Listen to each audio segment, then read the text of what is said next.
লাগানোর পর এভাবে ঘুরাবেন, ঘুরানোর পর ভর্তি হওয়ার সাথে সাথেই হাতে কলমে শেখানো শুরু হলো কেচি ধার দেওয়া।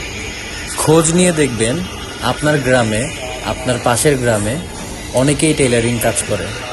কেচি, বটি, ছুরি সবারই প্রয়োজনীয় একটা জিনিস। সেই মুদ্রা প্রথমে এটা চাপ দিব, সত্যি দেব, টান দিব, দেওয়ার পরে হালকা একটু জোরে না, বেশি জোরে না, হালকা দিব। যদি চোখাটা দিলে তখন এই নাটটা লুচলে এটা লাগে, এটা লুচে এমনি ঘুরাই দিব। ঘুরানোর পর এটা রাখবো, তারপরে এই যে ফাঁকটা এগুলো ঘুরাই দিব।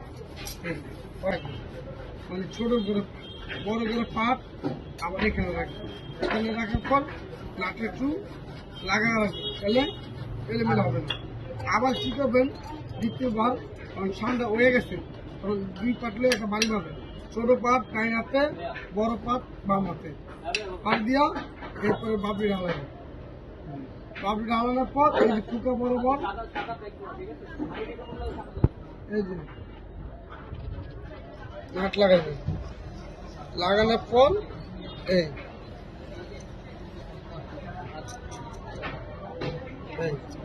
বড় নাটটা এইভাবে দিতে হবে, নষ্ট এইভাবে দিলে আরো সুবিধা।